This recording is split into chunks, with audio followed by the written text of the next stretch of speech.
Və zəngin folkloru ilə seçilən Ordubad bu dəfə yeni sənədli filmin mövzusu olacaq.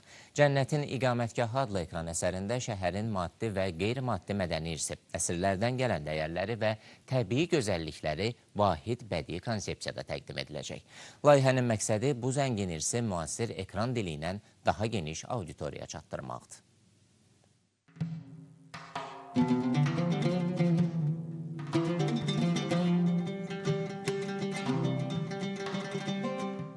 Azərbaycanın qədim yaşayış məkanlarından və zəngin mədəni irs xəzinələrindən biri olan Ordubad şəhəri haqqında Cənnətin İqamətgahı adlı sənədli etnoqrafik musiqili filmin istehsalı davam etdirilir.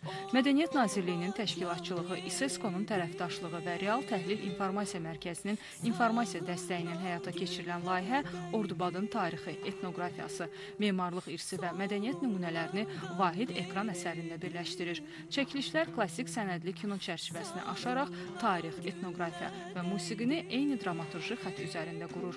Filmdə şəhərin qədim məhəlləri, dini memarlıq abidələri, təbii landşaftı və küçələri əsrlərin yaddaşını yaşadan məkanlar kimi təqdim olunur.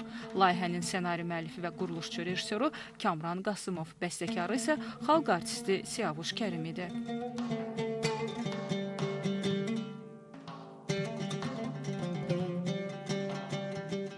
2024-cü ildə də Prezident İlham Əliyevin sərəncamı ilə Ordubad şəhər qoruq idarəsi yaradılmışdı və nəhayət bu il Ordubadın İSESCO-nun ilkin siyahısına daxil edilməsi bu filmin yaranmasını təmin etmiş oldu. Filmin adına gəldikdə isə niyə görə Cənnətin İqamətgahı? Ordubad sözünün mənası ordu behişdir. Yəni behiştin yeri deyirlər buna.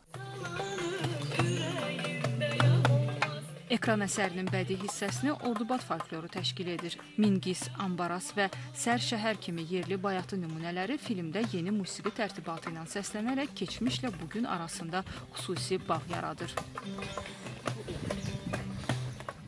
Ordubad bayatılarından çox istifadə olunmuşdu.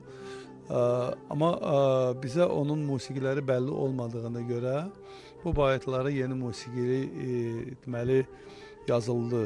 Deməli, özü də o musiqilər daha çox milli ruha daha yaxın olmaq, onu bir təxminən qulaq asanda onu bir xalq mahnısı kimi qəbul eləmək səviyyəsinə kimi gətirdik.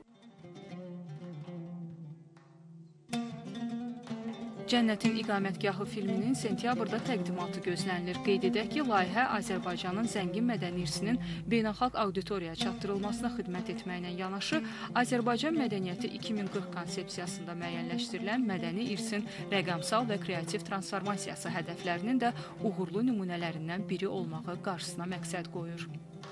Ordubad can yeridir. Gülarə Quliyeva, Elxan Axundov, Azər Məcidov, Səbinə Bayramova, Mədəniyyət xəbərləri.